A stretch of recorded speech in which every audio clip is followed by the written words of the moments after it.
Pratomo Ag. Marc Marquez, pembalap Ducati, dinilai muncul di era terbaik timnya dengan motor yang kompetitif untuk mendominasi MotoGP tahun 2025 ini. Sebagai tim pabrikan, Ducati menuai sukses besar menyusul keputusan mereka mendatangkan Marc Marquez untuk mengarungi kompetisi kelas utama musim ini. Marc Marquez mendominasi setidaknya hingga baru pertama MotoGP tahun 2025 dengan menduduki puncak klasemen sementara usai meraih 381 poin. Dari 12 balapan yang dijalani, Marquez tak terbendung, mengukir 8 kemenangan Grand Prix dan 11 kemenangan sprint race. Dengan penampilan gemilang Marc Marquez ini membuat Ducati menjadi tim yang memiliki daya tarik besar bagi para sponsor dan menjual produk mereka sebagai pabrikan motor. Walaupun begitu, hal tersebut tidak dibenarkan sepenuhnya oleh Patrizia Chianetti yang menjabat sebagai Direktur Global Marketing Ducati. Dengan wawancara bersama media, Chianetti memang tak menampik aksi hebat dari Marc Marquez yang telah meningkatkan visibilitas timnya. Marc Marquez, there is some kind of a story unfold here in front of our eyes in the open. He was clearly slowing Oxisua, a shifting issue. He was desperate to kick a Ducati domination for Marc Marquez. Chianetti mengatakan, Marc Marquez memiliki kemampuan yang luar biasa untuk menarik perhatian dan visibilitas. Marquez juga sangat populer di banyak negara, terutama di pasar Asia. Selain itu, Marquez juga pandai berkomunikasi. Ini sudah menjadi nilai plus untuk menarik, berbicara, dan berinteraksi dengan penggemar Ducati. Progress ever since he gave up on Just the 4 sprint podiums for now, coming into the stadium. no encouragement what's Done and dusted, barring any late. And he is on course. Bizarre. What a weird and strange sprint that was. 3 kilos last week. Akan tetapi, walau memberikan kontribusi positif yang cukup signifikan, hal tersebut belum bisa membawa bukti untuk kesuksesan penjualan motor. Dan masih menurut Chianetti lagi, mengikuti ajang MotoGP bagi sebuah pabrikan motor seperti Ducati adalah sebuah bentuk investasi jangka panjang. Walaupun telah meraih kesuksesan dalam meraih kemenangan dan tampil dominan melalui rider terbaik, belum tentu bisa meningkatkan keberhasilan penjualan secara tepat. Namun, sampai saat ini, hubungan langsung antara dunia balapan dan penjualan belum terbukti.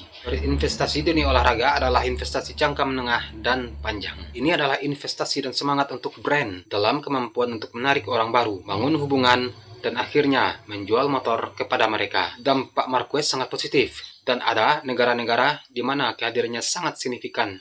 Lebih lanjut, Chianetti juga berbicara perbedaan efek penjualan Ducati saat mereka memiliki Valentino Rossi dan Marc Marquez. Valentino Rossi. On the paper, sincerely, very good to follow. First of all, with the bike.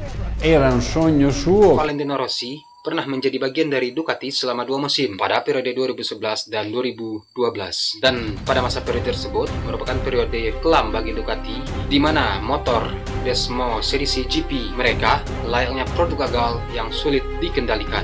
Sedangkan Marquez datang di era keemasan saat pasukan Borgo Panigale memiliki paket motor yang kompetitif untuk merajai kelas tertinggi. Masa Rossi dan masa Marquez sangat berbeda. Perusahaan ini, Ducati, saat ini sangatlah berbeda. Ducati saat ini adalah yang terbaik yang pernah ada. Produk dan kualitasnya luar biasa. Paketnya sangat berbeda. Oleh karena itu, setelannya sekarang jauh lebih baik.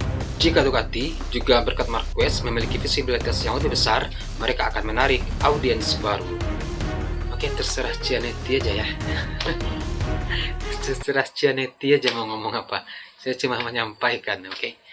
Marc Marquez nyaris tak terbendung di paruh pertama MotoGP tahun 2025 ini.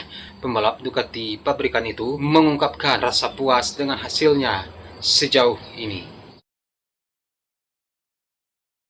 Dengan menunggangi Desmo Sedisi GP25, Marquez menghadapi perlawanan yang berat dari para rival-rivalnya pada 12 seri pertama. Pembalap asal Spanyol itu memenangi 19 laga dari total 24 balapan, termasuk 8 Grand Prix. Hasil terburuk yang didapatkan Marc Marquez musim ini adalah sekali gagal finish di Austin yang disusul finish ke-12 di Jerez. Meski demikian, Marquez tetap memuncaki klasemen MotoGP sementara. Marquez mengumpulkan 381 poin, unggul 120 poin dari rival terdekatnya Alex Marquez.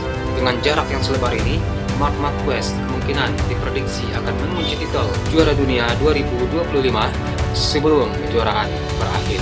Apabila dengan catatan Marquez bisa menjaga konsistensi. Dan sekarang MotoGP tahun 2025 ini baru akan berlanjut pada pertengahan Agustus. Seri ke-13 ini akan diadakan di Red Bull Ring, Austria pada tanggal 15-17 Agustus. Dalam segi penjualan dan pemasaran, Marc Marquez ini menjadi ujung tombak Ducati selain sebagai mesin juara.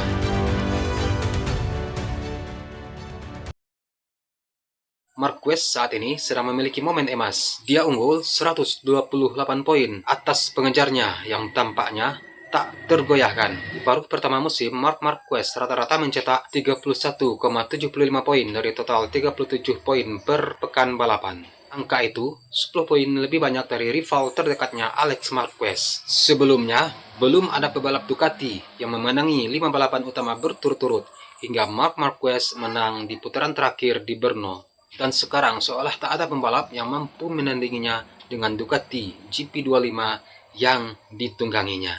Alex Marquez tertinggal 120 poin, Pecco Bagnaia bahkan lebih jauh lagi, tertinggal 168 poin. Pembalap non-Ducati terbaik kedua adalah Marco Bezzecchi dengan 225 poin di klasemen MotoGP. Marquez mengatakan satu-satunya yang bisa membuatnya kehilangan gelar dunia adalah dirinya sendiri yang akan membuangnya.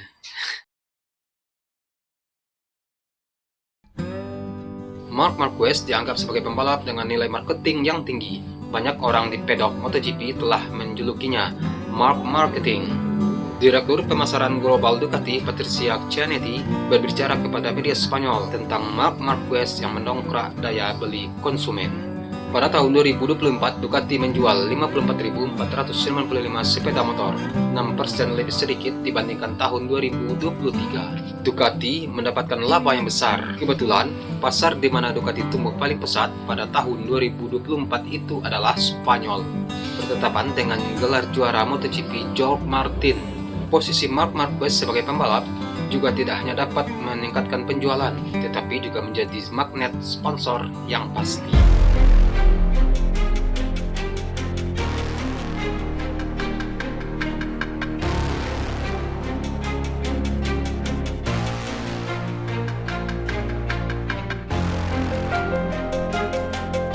Sosok pembalap yang memiliki karisma luar biasa di dunia balap dan di dunia pemasaran adalah Valentino Rossi. Jadi, bagaimana jika di keduanya dibandingkan dengan kedatangan Valentino Rossi pada tahun 2012? Namun salah satu pimpinan Ducati tidak menjawab dan menghindari kesan secara langsung membandingkan Marc Marquez dengan Valentino Rossi. Di saat Valentino Rossi datang ke Ducati, Ducati masih berjuang dalam kesulitan. Dan di masa Marc Marquez, Ducati sudah menjadi pabrikan yang dominan. Sehingga juga terdampak dengan penampilan Marc Marquez di luar atau dalam balapan. Out and we're racing in MotoGP. Marc Marquez, there is some. Marc Marquez cruising out of turn. Major storm. What has happened? Something happened. Slowing on the end. Looks like everything's okay. Was that just turn 3? Was the race a winning? Oke, itulah video kita hari ini antara Ducati, Marc Marquez dan Valentino Rossi. Marc Marquez yang sudah menjadi pencetak uang di Ducati dan bagaimana Rossi dulu datang saat pabrikan ini masih dalam keadaan kesulitan. Oke, sekian video hari ini. Akhir kata saya Ros Pratomohak. Salam sayang untuk orang samping Anda dan sampai jumpa di video selanjutnya. Peace.